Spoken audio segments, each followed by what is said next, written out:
Hi everyone, Welcome back to the after hours movie podcast. with Riley, Bremen. Justin, Rochelle, And I don't know what to say. that was really That was good. it. That was pretty That was good. really That was a good intro. Welcome everybody. We're and back. because it took too long, no one's listening. We'll cut it up. We'll close it I'll up. in close post. it up. Yeah. Yeah. Today's a very special episode where we actually went to the movies We to left watch the this house. one. We left the house, you guys. We weren't in the comfort of our own home. We traveled all the way to an adjacent city to watch this film. This was The Boy and the Heron by Studio Ghibli, directed by Hayao Miyazaki. And yeah, this one was a real treat. We watched it dubbed, by the way. We watched the dubbed version. So we don't speak Japanese and we can't read. So And there were a lot of big names in this one. Japanese. Okay. you're right. Or English. Well, Yeah. The Boy and the Heron. Really quick disclaimer. This adjacent city was an hour away, and about halfway through we stopped to get some ice cream. So it's probably pretty much been like, what, an hour and a half since we've seen the movie? what time is it? So I don't know. It's late. it's late. It's after hours, dude. That's right. I forgot. So we're going to do our best to recollect this movie. However, I quite enjoyed it. What did everyone else think? Yeah. It was my first Studio Ghibli movie, and I liked it. From what you guys have said, it's not the best Studio Ghibli movie, but for a first Studio Ghibli movie, yeah, I thought it was good. I would like to say this was one of the better ones. Yeah. So I'd say your introduction to the Studio Ghibli world has been a good one. Oh, good. Yep. It had some magical elements that pretty did. much all of them contain. So I say it did a pretty good job with that. Rochelle? Yeah, I really liked it. At the beginning, I was just like, okay, like, it's all right. And then I'd say like halfway through, and I don't even know. The movie though did feel kind of long, but I wasn't like not enjoying it. I was just like, I think it was because it was going in directions I wasn't expecting. But I guess it was a 2-hour movie as well. Wow. Yeah. is that it? Yeah, it's your turn. I Okay. don't know. Okay. I felt the same way. I also felt like the beginning was like a little long for me personally. Just felt like you could get kind of into that world a bit quicker. I wanted to just see more of it. I think also too because it was very enjoyable once we were in it. Very artistic and whimsical, and I don't know, it made me kind of feel like a kid when I was watching it, which I think everyone feels that way for the most part when they watch those movies. And it kind of really taps into your imagination. So yeah, I said I like them. I'm still, I would say, relatively new. I've only seen Spirited Away. So this is my second movie by Studio Ghibli. But I would say that compared to the two, Spirited Away went into that world much faster. But this one did kind of have like a realistic sort of aspect to it. And then kind of went into the world. So it didn't seem as sudden. So maybe built it up a little bit more. But And by going into the world, you mean going into like the kind of whimsical, magical world from the real world, right? yeah, kind of like this movie played a lot on like interdimensions, I guess, for people who don't know really much about it. But the world that I'm speaking about is basically like this multi-dimensional kind of ghost underworld sort of thing. It wasn't fully explained. I think we're getting to the part of the podcast where this is going to be a big, massive spoiler warning. Yeah, and yeah, this is the newest movie we've talked about. So go out and see it. Please. Go watch it. I recommend it. If you like animation, please go watch it. Yeah. If you haven't seen a Studio Ghibli movie, I think this is a good one to get yourself Yeah. introduced to. I want to get to the point where we watch a movie that we don't want other people to watch because it's so bad. And be like, don't go watch it. Do not, whatever you do not watch this movie. 40 minutes of just that. But anyway, The Boy and the Heron, go watch it. I think there's something. I was thinking of something on our way back, kind of like what you mentioned, how you kind of felt like a kid again watching this movie. And I thought it was interesting, like looking at, like there was like a whole lineup of people. Most of the people in the theater, like who went, there was like no kids. That's that true. went. True. All adults. Like I think there was like a couple kids, and I think it's like really interesting, like that the audience was mostly adults. But you can like when you see the movie, you think it's kind of for kids or like it's a kids movie in a way. But it's definitely not, and I feel like all the adults that went have a similar feeling, like that kind of bringing back that like childhood kind of whatever it might be. It's interesting too because, excuse me, from what I know of other Studio Ghibli movies, and this one, is they kind of tap into more adult themes while being, you know, like an animated whimsical kind of movie, right? Like this one tackled a kid dealing with his mother's death and then coming to terms with basically his new mom, which isn't something that a kid could really comprehend, I guess, or relate to. But being older, even though I haven't lost my mom, it's something that, you know, as an adult, we're able to comprehend better and understand kind of the deeper meaning behind the fun characters and colorful world. And then what's, I guess, still interesting about that too is like there's obviously themes that adults can understand, but at the same time there's still those parts of the movie that are more childlike in a way, but you still enjoy them, like those little squish, like those marshmallow characters or like the toucans, you know, like that's all kind of, kids would definitely understand that, but it doesn't fall flat for the adults as well. Yep. It's not like, you know, dumb kid humor. Yeah. It's like just like, Like, oh, you that's still enjoy that's it. cool. That's funny. Just because it's like it's a magical movie, but it has some serious tones, and you're kind of like, oh, as an adult, you can kind of be like, okay, I'm with it. Should we get into the plot? I guess we haven't really explained what the movie's about yet. Sure. Did you want to explain it? No, I think you should explain it. Sure. Justin. So essentially, in the beginning, we are introduced to this boy whose a town is getting attacked, and in that event, he loses his mother. We cut to a couple of years later, and then him and his father move in with the father's new love interest, who turns out to be the sister of his mother. Not his sister. Not his. No. His aunt? Yeah. The kid's aunt. Kid's aunt. Oh, Thank you for making that abundantly clear. this is a really, really old movie. They move away from Tokyo. They move into a new house. It's really big. It's full of old ladies. Who are very creepy. And their heads are like 3 times the size as any their other noses. characters. Yeah. And they all have different noses. Yeah. You could probably name them based off of their noses. That's Yeah. true. Like there's one lady who looked like Squidward. Did you A little see her? bit. Yeah. All of them had their own personalities, which is really cool. They reminded me of I mentioned this before. They reminded me of what video game is it? I had it. Oh my god, it's eluding me. You can do this. The Little Nightmares. That's right. In the end of Little Nightmares is all these like big like weird looking people that are like just eating, and that's the first time we saw the old ladies in the movie. I was like, this looks like Little Nightmares. They're gonna eat people. They're gonna eat the kid. So this boy moves into his new house, and it's unfamiliar, and is spotted by a gray heron. And then I guess after that point, the boy is subjugated by and I guess tormented by this heron a little bit, and I guess him meeting the heron is the inciting incident of the whole story. Well, maybe not the inciting incident, but it kind of, his introduction to the heron kind of sends him in a direction I wasn't expecting, and I'm sure no one else was expecting. And then it goes from there. Really, the whole synopsis and the whole drive is that his new mother goes missing, and he wants to figure out what happened to her. And that's really it. Yep.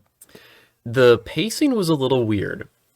I felt like we were a lot in reality for a while, and there was this mystery about, like, you know, who's the heron, what is that random building in the middle of the forest, and all that sort of thing. But I mean, once we were in the new world, it was just like new thing after new thing after new thing.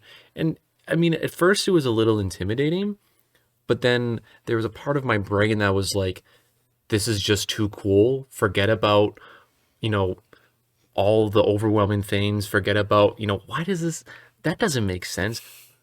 It doesn't need to make sense. It's animated movie magic. That's all you need to think about. And then after I had that realization, I enjoyed the whole thing. But speaking on making sense, though, something that is still bugs me a little bit about the plot is the Heron is originally kind of taunting the kid with like the kid's nightmares about watching his mother die, basically. Because the Heron comes in and it's like, oh, save me, basically mimicking what the kid imagined his mother saying. And then the Heron's like, oh, your mother wants you to save her. Come follow me. And then that's never like explained again. Like he does meet his mother, but she doesn't really need saving. Mm-hmm. There were a couple things that they were confusing, and I'm not sure if they were just lost in translation, possibly, or if they were just things that weren't explained. But I was thinking about it too. What was the purpose of the Heron? That's exactly my point too. Did he work with the Grandmaster? See, if that was the case, then that would make sense because the Grandmaster was looking for a descendant, so then to take his place. But then it didn't seem like they were working together at all. So. But he did say to him at the end of that whole her melting away scene was that he was like, just show him the way or whatever. Yeah, the leader of the tower, I guess, the tower master instructed the Heron to lead the boy. What was the kid's name again? Maito to his mother. So maybe he was watching him react. Because he ended up like shooting the bird and he chose the right feather, and maybe there was all these like things that were like showing that he was the successor possibly, and so it was like just maybe it was a test to see how he was going to react. That's a good point, because I mean the Heron was a little bit of a trickster, a little bit of a big meanie. Yeah. But I do believe this movie requires a second watch, and I feel like I can talk more about it with that second watch, because then I can at first it was just kind of like, ooh, all these new things, all these characters and stuff. But then on second watch, you can kind of piece it more together. The transition to the world is really cool, sinking through the floor. That was really neat. Yeah, I like that. And then like this endless ocean full of like man-eating Parakeets. I don't know. Pelicans. No, but the pelicans didn't eat the people. The pelicans just ate the little marshmallow things. I think they were trying to eat him, but they couldn't. Yeah, And the lady did say that, because of his, like, who he... Because of the feather from the Heron? I think that's what she said. I remember that, but also they were saying, like, get up and run, kid, get up and run, weren't they? Like, the pelicans kind of attacked him at one point, but they were more, like, trying to get through a gate. But I think she was mentioning that, like, he would have been eaten or whatever. Oh, maybe. If it weren't for something. I can't remember if it was the feather or just of who he was or whatever. But I feel like most things there would have eaten him if it weren't for the people he met. But especially the parakeets. The parakeets were my favorite part of the movie, I think. Really? The introduction to them is like they show up at this house and the Heron's like, this is where the blacksmith lives, but watch out. There's a couple parakeets here. And we get like a shot of like just like a couple parakeet heads like sticking out of like a tower. And then the Heron like leads them away, and now they like exit the towers like this little parakeet, cute parakeet head. And then it's like this like big like muscly body like follows it out. There's just these big like muscly parakeets. It was such a good introduction. It reminded me of the Diglett meme where it's like Diglett's head is like cute Diglett, and then his body's just this big buff body. Yeah, that whole scene was really, really good of just them like breaking to the house, and the Heron was just like, what the hell are they doing here? Like, that sort of thing. And then I'll lead them away and all that stuff. Yeah, that was so fun. There's a lot of cool creatures and characters in this movie. It's like, you really like the parakeets. I really like Kiriko. I thought she was fantastic. Just like cool sailor pirate. Badass. Super, super fun. With a flame whip. Yeah, that's pretty badass.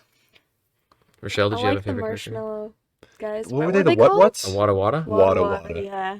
I was okay when the pelicans started eating them. You should see the look on my face. I was like, It was such a beautiful scene of them yeah. flying And then they them. were just eating them. The sound effect though, when the pelicans, did you hear it when they were like eating the? What was it? It was like this like kind of like popping noise or whatever. Oh my gosh. That's awful. I feel like the squishmallows were really cute.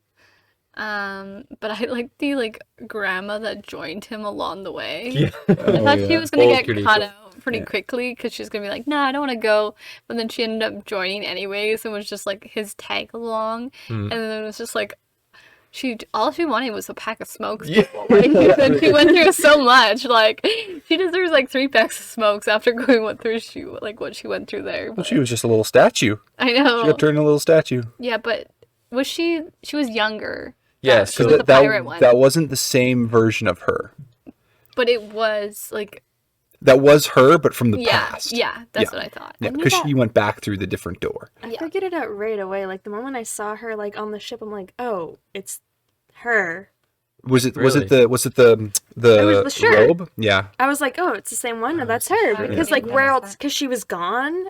Mhm. He made it through, and then she was nowhere to be seen. Like that must be her. Yeah. That makes I didn't sense. I didn't make that connection. I Oh, I either. did right away. I so- didn't until he was like, "Oh, you're this person." Then I was like, "Oh." Yeah.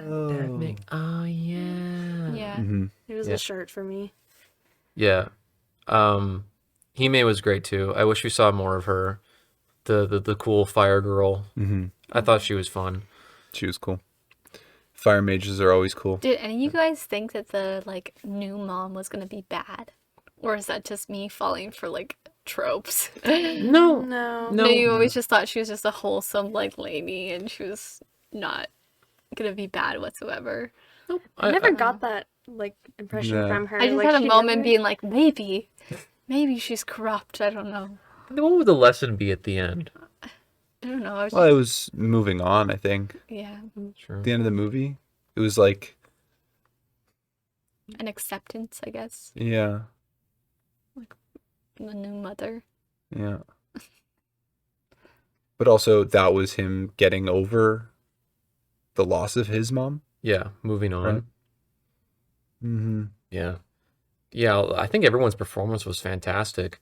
Mm-hmm. I thought it was great. Even just like Willem Dafoe's character, just like the wounded pelican, was really good too. I was super invested in that scene. Mm-hmm. I liked it. Yeah, and I loved how like bloody this movie was. It was like surprisingly like gory for what it was. But I mean, it wasn't to the point where it was like unwatchable, but it was like, ugh. I'd still Yeah. take my kids to it. I would have liked to see. You've got more- kids. Baraman. Oh my god. You heard it here first, folks. Justin has children. Yep, Many love children, love childs. What? we're gonna cut that out. It's not you say that every time. It never gets cut. I know every time. Rochelle, were you gonna say something that was more interesting? Oh, I would have liked to see more of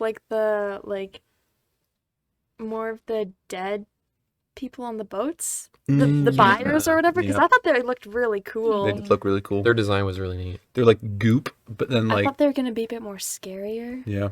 There's They gonna be haven't. more story to them, but there wasn't. I didn't quite understand either the gate with the like rock that almost holds the souls or whatever. It was like something like he who knows shall die or something like He that. who wants my knowledge shall die. Yeah.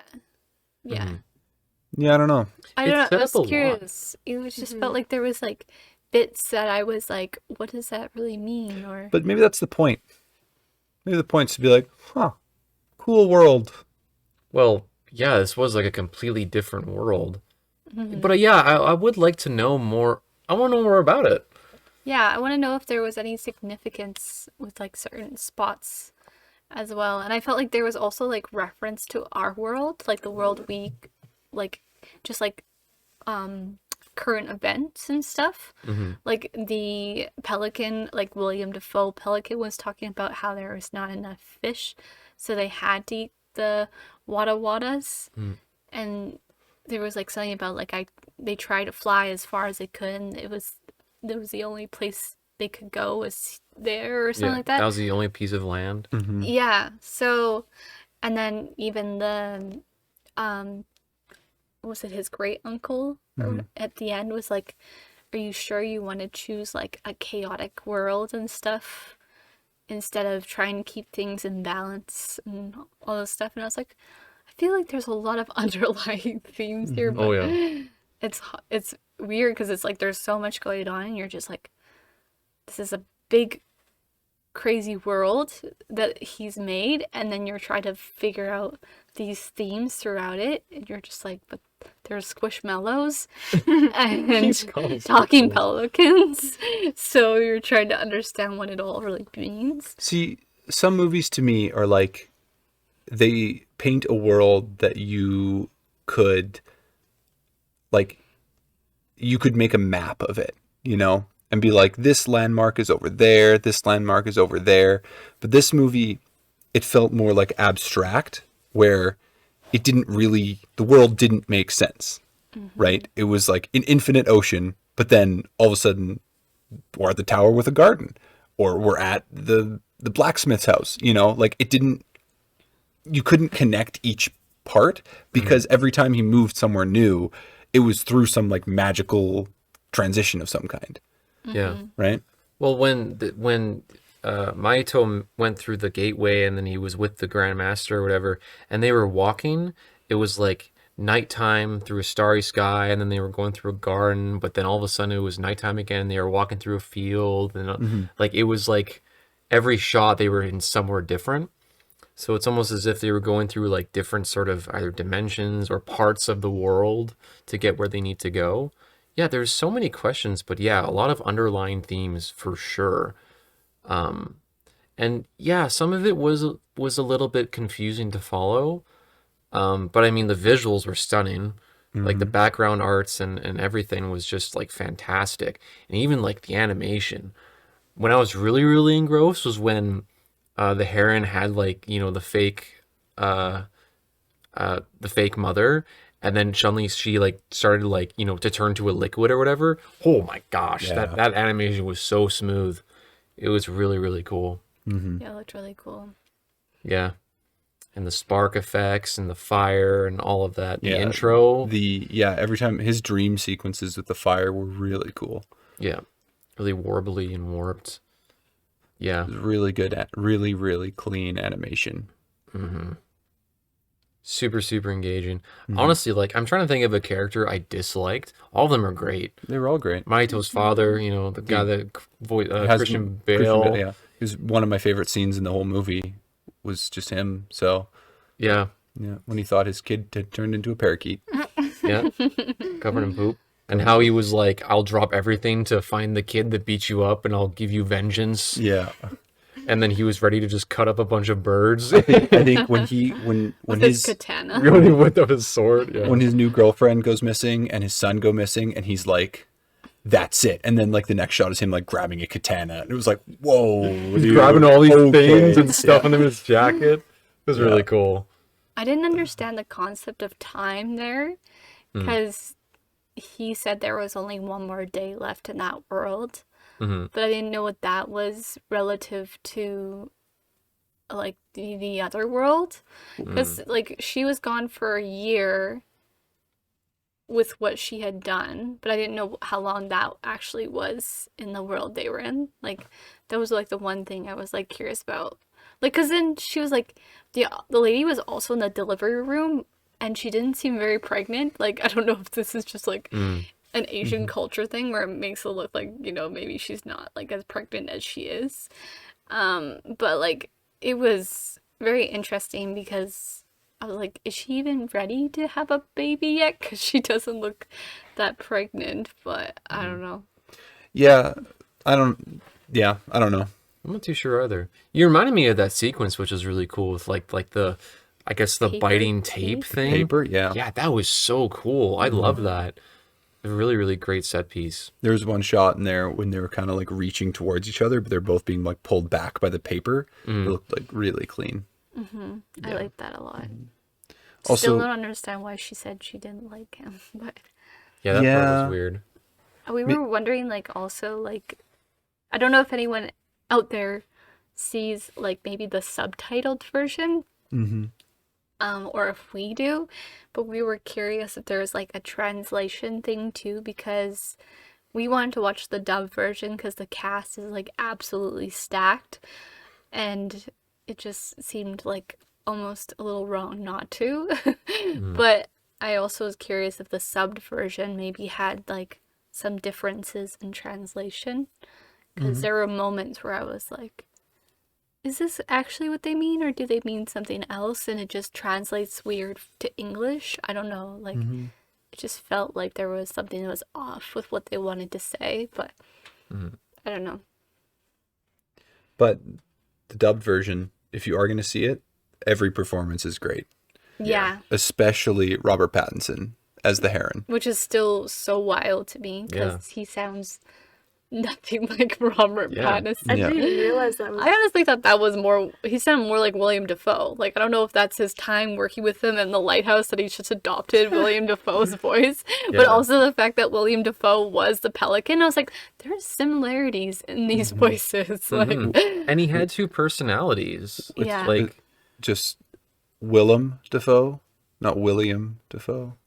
Willem? yeah, it's Willem. Yeah. Oh, really? Yeah. That's okay, though. I've been saying that like the entire time. And nobody stopped you?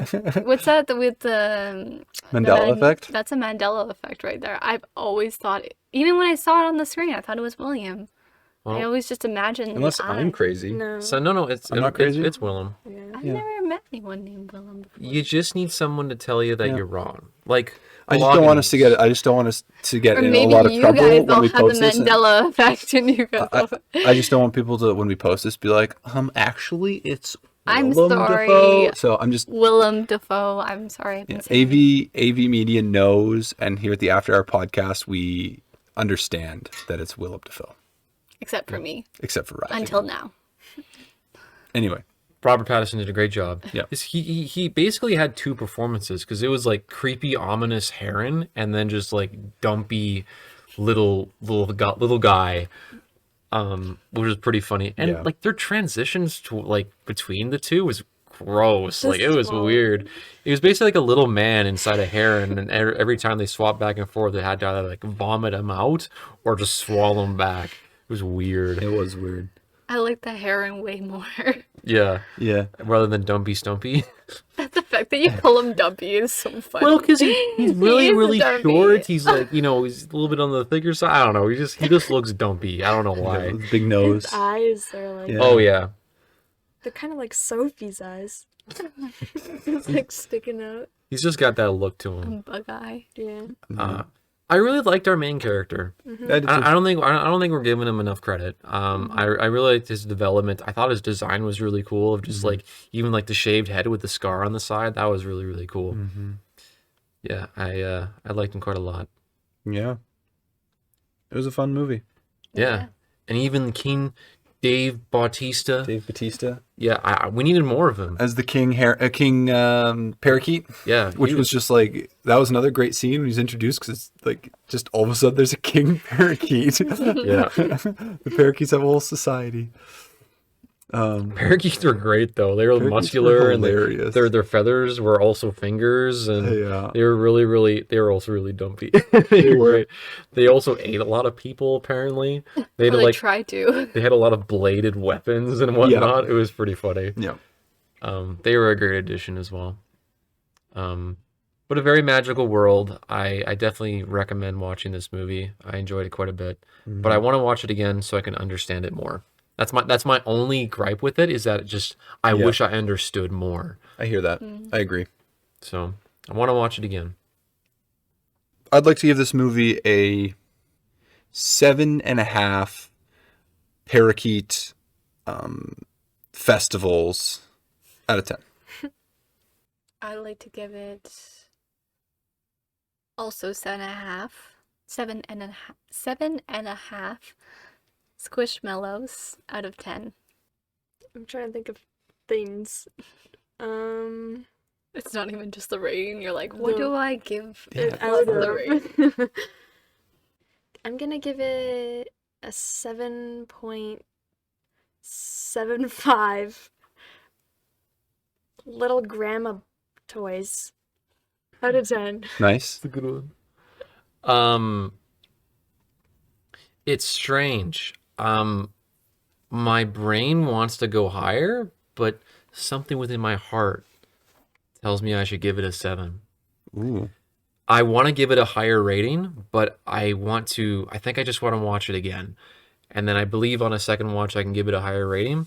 But for right now, I'm going to give it 7 butter tomato jams toast out of 10. Wait, tomato? I'm pretty sure it's tomato. No, I Yeah, think I it was thought tomato. jam. It was jam and butter. Yeah, it was No, jam I and saw butter. tomato on the jar as well, and I What? thought that was weird too. But it was Yeah. like purple. No, she No, she it's literally red. said, "Eat it before the jam drips I know, off." but it said tomato on the jar that she took it from. Maybe it was magic. a strawberry. See, I thought it was strawberry. Listen, I'm going to I say thought it was weird. I'm going to say it's tomato butter. That's There's gross. a scene when our main character eats a slice of toast with some butter and jam. It could be Jam. any Tomato type jam. of jam. Tomato That's jam. what we're talking tomato about. jam is a thing. Sounds gross. It does. It's actually pretty good. It looked pretty yummy. Anyway, that's my rating, look- everyone. Yeah, And, I would watch more Studio Ghibli movies after watching this. I want to watch more of them. I think you should. I think we all should. well, you know what? Maybe we'll do a public poll where you, Ooh. the listener, gets to decide which Studio Ghibli movie we can watch. Maybe we'll do that one week. Don't give them hope, be Justin. Hey, you never know. Check out our Instagram to follow along, and we'll make sure that we'll update you guys with upcoming things. And just before we close it out, I just want to bring up. I want to say I'm sorry. Last episode, we were missing Rochelle Hughes, and we did not mention it at all in the episode.